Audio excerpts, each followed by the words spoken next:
नमस्कार मेरे प्यारे दोस्तों, कैसे हैं आप सभी। उम्मीद करती हूँ आप सभी अच्छे होंगे। दोस्तों, आज फिर लेकर आई हूँ मैं आत्मा का इंतकाम अनोखी दुल्हन का पार्ट 19।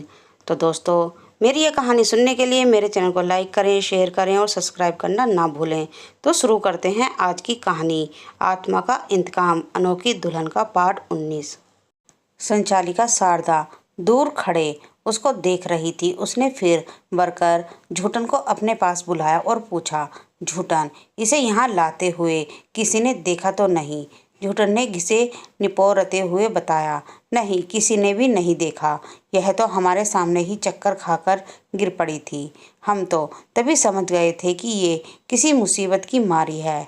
आरडी, इसके आगे पीछे कोई है ही नहीं तो क्या यह ऐसे घूमती? दूसरे वर्कर सोमू ने अपनी काबिलियत दिखाई। शारदा ने कहा, देखने में तो ठीक ठाक ही है। जब ये खाना खा ले तो इसका हुलिया सही करवाओ। लगता है कई दिनों से नहीं नहाई है। कपड़े भी देखो कैसे फटाए हैं, और ये मारपीट के निशान धीरे धीरे ठीक हो पाएंगे। इसे अभी 8-10 दिन तक आराम करने दो। इसे शकुंतला के पास ले जाओ। और हाँ, मैं अभी ऑफिस में जा रही हूँ। जब इसकी पूरी व्यवस्था कर दें तो शकुंतला को थोड़ी देर बाद मेरे पास भेज देना। ओके मैडम, छुट्टन और सोमू एक साथ बोले। संचालिका शारदा बेहद सख्त मिजाज की महिला थी। खूब लंबी चौड़ी और मोटी थी, लेकिन रंग काला था, जिससे उसकी पर्सनैलिटी किसी सौम्य महिला की कम ताड़का की ज़्यादा लगती थी। उसकी छोटी छोटी आंखों में दुनिया भर की चालाकी झलकती थी। चेहरे से ही महाचंट लगती थी। स्वभाव में उसके इतनी ज़्यादा क्रूरता थी कि उसके नाम से आश्रम की महिला थरथर काँपती थी। जहाँ तक उसके बारे में लोगों को जानकारी है, छोटी उम्र में शादी हुई थी और ससुराल में भी उसके रूप रंग को लेकर आलोचना हुई और उसका पति उसका तिरस्कार करता रहा।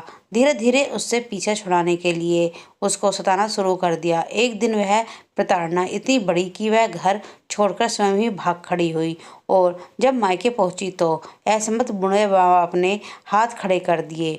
बूढ़े माँ बाप तो अब स्वयं भाइयों पर निर्भर थे। भाभियाँ उनको एक एक कोर बड़े बड़े तानों के साथ खिलाती थीं। मजबूरी में वह उनको सहन करना पड़ता था। वे खुद लाचार थे। भाइयों ने उसे घर में शरण देने से इनकार कर दिया। के बाद उसे इधर उधर डोलती नैया समझकर किसी मनचले ने पतवार बनकर थाम लिया और उसे लेकर भाग गया। थोड़े दिनों के बाद मन भर जाने के बाद उसे छोड़कर भाग गया। रोती धोती वह पुलिस के हाथ लगी और इस आश्रम में उसे कर दिया गया था। आश्रम में उसका मन लग गया। जितनी वह बहुत दुखी थी, उससे भी बढ़ बढ़कर दुखियारी महिला उसे यहाँ मिली। उसने मन लगाकर काम किया। दुनिया की ठोकरों ने उसे सख्त बना दिया था और किसी पर विश्वास नहीं था।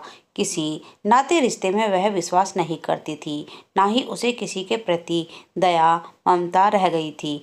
वह स्वयं उसके लिए शासक पद में सहायक सिद्ध बना। पहले तो उसे आश्रम की महिलाओं की देखरेख के लिए हेड बना दिया गया था। उसके बाद धीरे धीरे संचालिका के रिटायर हो जाने के बाद उसको नियुक्ति दे दी गई थी, जिससे वह यहाँ का सफल संचालन कर रही थी। थोड़ी ही देर बाद उसके सामने शकुंतला हाजिर थी।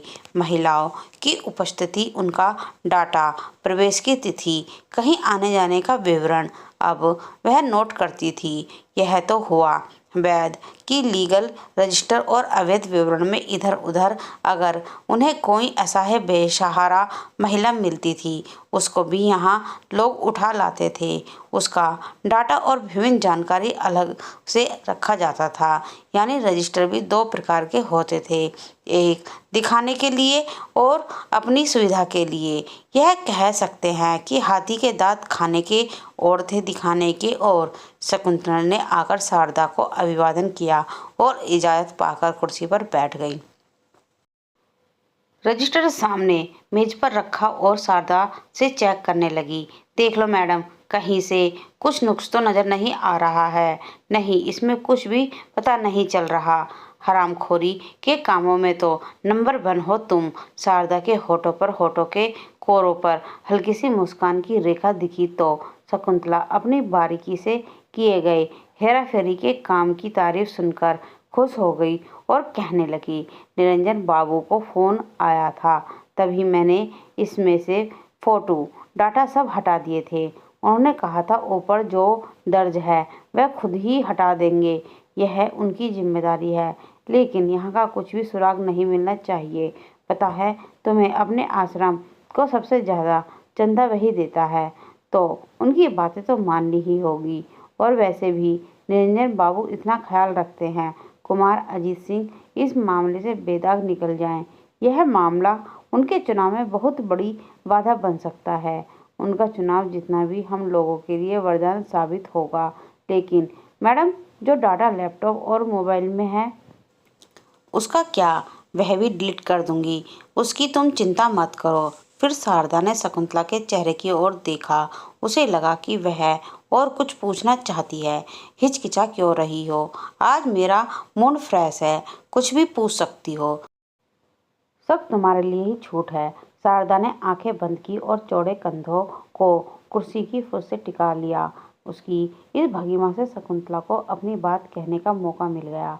वह चौकन्ने खरगोश की तरह आगे के दो दांत झलकाती आगे को झुककर बड़ी सावधान मुद्रा में बोली, वह मोबाइल और लैपटॉप में जो वह मैम, आप समझ तो गई होंगी, दीवारों के भी कान हो जाते हैं। कभी शकुंतला जब ज़्यादा सावधान होती है तो उसके चेहरे पर अजीब से भाव आ जाते हैं। उसके आगे जो दो दांत थोड़े चौड़े और अन्य दांतों से हल्के से लंबे हैं, और उन दांतों के बीच में जो दरार है वह उसको खरगोश का लुक दे देती है। और आंखें तो पहले से ही छोटी चमकीली गोल हैं, जो इंसान को कम और खरगोश की ज़्यादा लगती हैं। लगता है विधाता ने पहले खरगोश बनाने का प्लान बनाया होगा, लेकिन फिर उसका मूड पलट गया होगा और उसने शकुंतला की रचना कर दी। शकुंतला जब भी अलर्ट मूड में आती है तो लगता है उसके चेहरे पर चौकन्ना खरगोश खड़ा हंस रहा है, जिसे देखकर शारदा को अनायास ही हंसी आ जाती है। यानी इस पूरे आश्रम में कभी ना हंसने वाली शारदा के चेहरे पर अगर कोई मुस्कान ला सकता है तो वह केवल और केवल शकुंतला ही है, क्योंकि वही उसकी सबसे ज़्यादा करीबी है। शारदा बड़ी स्टाइल में मुस्कुरा कर बोली, वह जो हमारे पर्सनल मोबाइल में है वह तुम्हारे अलावा तो कोई जानता नहीं, इसलिए उसके लिए मुँह सिले ही रखो। नहीं तो क्या तुम जानती हो यह कुंवर अजीत सिंह यहाँ इतना मेहरबान रहेगा? क्या केवल दया की भावना से ही चंदा देता है? नहीं, यह इस मटेरियल का कमाल है जिसकी तुम बात कर रही हो। और हाँ, कभी यह भी मत सोचना कि इसके बारे में तुम कभी निरंजन को इसका हल्का सा भी सुराग दो, क्योंकि तुम्हारे भी नकेल इसी में है। देखो, कहकर उसने मोबाइल ऑन किया और शकुंतला आगे बढ़कर देखने लगी। जैसे जैसे वह देखती जाती थी उसके चेहरे पर भय और आश्चर्य मिश्रित डेरा जमाते जा रहे थे। इसमें उसके सोमू के साथ अतरंग दृश्यों के साथ बाकायदा रजिस्टर से कागज फाड़ते हुए सभी दृश्य थे। इसे देखकर शकुंतला मन ही मन शारदा को गालियाँ देने लगी। इसने तो कमीनेपन का रिकॉर्ड तोड़ दिया। उसके मनोभावों को पढ़कर शारदा बोली, विश्वास तो अपनी परछाई का भी नहीं, जो मुसीबत में यानी अंधेरे के साथ छोड़ जाती है तो किसी इंसान का क्या होगा। इस जिंदगी के तजुर्बे से मैंने यही सीखा है, और कभी यह भी गुमान मत रखना कि केवल यह मेरे पास ही है, किसी और के पास भी रखा है मैंने, ताकि कल को अगर मुझे कुछ हो तो वह चीज़ आसानी से पुलिस तक पहुंच जाए। रजिस्टर मैंने चेक कर लिया है, सब ओके है, आओ उस लड़की को लेकर आओ। शकुंतला उठी और चुपचाप चली गई। थोड़ी देर बाद ही वह उस लड़की के साथ हाजिर थी। अब वह नहा धोकर साफ कपड़े पहनकर आई थी। उसे नीचे से लेकर ऊपर तक घूरकर शारदा ने पूछा, नाम क्या है तुम्हारा? कावेरी। क्या बात है, आश्रम का नाम भी कावेरी। अब उसे कौन बताए कि एकदम से नाम तो उसने सोचा ही नहीं था, वह तो बोर्ड पर पढ़कर ही फट बता दिया था। यह मीनू थी जो दुखियारी का भेष बनाकर कावेरी महिला आश्रम में एंट्री करने के लिए स्वांग रच रही थी। इस समय उसका कोई भी पहचान नहीं सकता था। उसका दप पदपाता हुआ गोरा रंग इस समय काले रंग में तब्दील था। पता नहीं उसने किस किस्म के केमिकल वाले लोशन का प्रयोग किया था कि नहाने के बावजूद भी उसका काला रंग नहीं छूटा था। तीखी सुडौल नाक के नथुने अब चौड़े और फैले हुए थे। वह हिंडन स्पीड के कमाल था। सिर पर बालों का जो छज्जा था उससे घोंसले का आभास होता था। वह बिग उसने बड़ी मेहनत से ढूंढा था जो उसके सिर पर एकदम सही से जमकर बैठा था। देहाती स्टाइल में उसने सूती धोती पहनी थी जिस पर बड़े बड़े फूल बने हुए थे। कलर कॉम्बिनेशन बहुत ही फूहड़ था, जबकि अपनी समझ से वह सज धज कर आई थी। सब ऐसी ही थी। कोई सवाल पूछने पर वह मुंह फैला फैला कर आंखें और भौहें मटका कर बड़े ही फूहड़ ढंग से जवाब देती थी।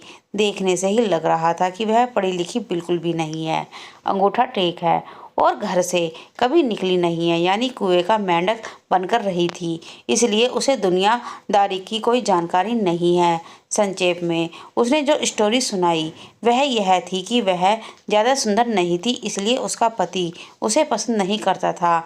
इसलिए घर में उसकी कोई कदर नहीं थी। मार पिटाई होती थी। कल बहुत मार पिटाई हुई, खाना भी नहीं मिला था और घर से उसको मार पीट कर निकाल दिया। मायके में कोई है नहीं तो वह जाती कहाँ। यहाँ पर चक्कर खाकर बेहोश होकर गिर पड़ी। शारदा को उसकी कहानी में अपनी कहानी नजर आई। वह उस पर बहुत मेहरबान हो गई। मेहरबान हो जाने का मतलब यह नहीं था कि उसके छूट होगी। मेहरबान हो जाने का मतलब यह था कि उसको आराम से अच्छा खाना मिलेगा, सारी सुविधाएं मिलेंगी, उसे कोई टॉर्चर नहीं करेगा। इतनी कृपा क्या कम थी? यह उसकी खास मेहरबानी में ही शामिल थी। जाओ इसका खास ख्याल रखना और उस वाले वार्ड में रखना कहकर उसने शकुंतला को सांकेतिक भाषा में बताया, जिसे शकुंतला तुरंत समझ गई। वह उसको लेकर चली गई। मीनू यानी कावेरी इस आंखों के संकेत वाले कोड वर्ड को नहीं समझ पाई, लेकिन जिस वार्ड में वह पहुंची वहां उसने खास बात देखी कि यहाँ सभी लड़कियां और महिला सामान्य टाइप की थीं। इनमें कोई भी सुंदर लड़की नहीं थी। क्या इसका भी कोई खास मकसद है? उसका दिमाग में ख्याल आया, क्योंकि मीनू का जो अभी भेष बना था उसे सुंदर तो नहीं कहा जा सकता था, लेकिन शारदा ने उसे देखकर तब भी कहा था यह ठीक ठाक है। तो इसका क्या मतलब हुआ? उसके बेड का नंबर बताकर और उसको समझाकर शकुंतला चली गई। अपने बेड पर आकर मीनू चुपचाप बैठ गई। उसी के पास एक अलमारी रखी थी, उसमें वह अपना सामान रख सकती थी, लेकिन सामान तो उसका कोई नहीं ही था। वह तो बिल्कुल खाली थी। अब वह अपने आसपास महिलाओं को वह देखने लगी। दो एक स्त्रियों से उसने दोस्ती भी करनी शुरू कर दी। थोड़ी ही देर में उसने घुल मिलकर उनका हाल चाल पूछ डाला। बहन, तुम कहाँ से आई हो? यहाँ कैसे आई हो? वो अपना दुखड़ा सुनाने लगी। पारिवारिक दुखड़ा ज़्यादा लंबा हो रहा था तो मीनू ने बीच में ही बात काट दी और दूसरी बात पूछ ली। यहाँ कैसा लगता है? यहाँ का रहन सहन कैसा है? कौन खाना लेकर आता है? कितने बजे खाना मिलता है? कितने बजे उठती हैं? क्या काम करना होता है? एक एक बात बारीकी से पूछ पूछ कर उसने उन दोनों का दिमाग चाट लिया। वह उसकी बातों का जवाब देते देते थक गई, लेकिन उसके सवाल खत्म नहीं हो रहे थे।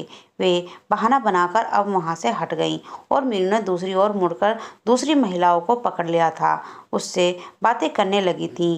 पीछे वाली महिला कह रही थी, यह तो बहुत बातूनी है, जैसे बोलने की मशीन हो। केवल एक ही बात पर नहीं बोल रही थी, वह हर बात पर बोल रही थी। अगर खाने की बात आ गई तो खाने की बात के सैकड़ों सवाल कर रही थी। क्या खाना अच्छा लगता है? क्या खाती हो? खाने में मिलता क्या है? क्या एक ही चीज़ मिलती है? उसी प्रकार चाय की बात आ गई तो चाय पर ही, बिस्तर की बात आ गई तो बिस्तर पर ही बोले डब्लू जा रही थी। वह सारी बकवास किसी मकसद से ही कर रही थी। वह यह शो करना चाह रही थी कि वह हर समय बोलती रहती है, तो उसी बोलने के फ्लो में अगर वह अपनी कोई खास बात भी पूछेगी तो किसी को अजीब नहीं लगेगा। अपनी भूमिका बना रही थी। वह उठकर बाहर जाकर भी वो जायजा ले आई थी। कभी बाथरूम के बहाने, कभी पानी पीने के बहाने पूरे वार्ड भर में घूम घूम कर सबके पास बैठकर मेलजोल का प्रयास कर रही थी। तो ऐसी दोस्ती क्या रंग लाएगी, इससे क्या खाक पता चलेगा, यह बोलती ही नहीं है। तो एक बात मीनू ने जरूर नोट की थी कि यहाँ सब कुछ सामान्य लग रहा था, लेकिन अंदर ही अंदर कुछ ऐसा था जो सामान्य नहीं लग रहा था। इतनी देर से जो उसने सबसे बातें की थीं, वो अपनी बात सबने सकुचाते शर्माते कही, लेकिन जब वह आश्रम के बारे में पूछती थी तो सबके मुंह चुप हो जाते थे। ऐसा लग रहा था कि जैसे उन सब पर कोई नियंत्रण रखे हो, जबकि कमरे में तो कोई था ही नहीं। तो उन पर कौन निगाह रख रहा है, कौन देख रहा है, जिनका उन्हें डर है। यहाँ के रूटीन के बारे में सबने उसे बताया। थोड़ी ही देर में ट्रॉली आ गई। नाश्ते का समय हो चुका था। मीनू को भी वहाँ से बर्तन मिल गए थे। सभी महिलाएं अपने बर्तन लेकर नाश्ता ले आईं। मीनू ने देखा नाश्ता कुछ खास नहीं था, अच्छा नहीं था तो खराब भी नहीं था। नाश्ता करते समय उसकी चौकन्नी निगाहें चारों ओर घूम रही थीं। जहाँ तक उसका अंदाज़ा था सही निकला। सीसीटीवी कैमरे लगे हुए थे, इसी के कारण कोई भी उससे कुछ खुलकर बोल नहीं पा रहा था। एक महिला से उसकी खूब पटरी खाने लगी, जिसका नाम नीला था। वह थोड़ी गंभीर स्वभाव की और थोड़ी सेंसिटिव सी लगी। जितना ज़्यादा मीनू बोल रही थी वह उतना ही खामोश थी, लेकिन बहुत धीरे धीरे और टुकड़ों टुकड़ों में कसम खाकर बात करके उसने जो जानकारियां देनी शुरू की, उसमें मीनू को आश्चर्य के झटके लगने लगे। उसकी मेहनत रंग ला रही थी, हालांकि उसने रिस्क भी तो बहुत लिया था। तो दोस्तों, आज की मेरी ये कहानी यहीं समाप्त होती है। उम्मीद करती हूँ आपको ये कहानी अच्छी लग रही होगी। धन्यवाद।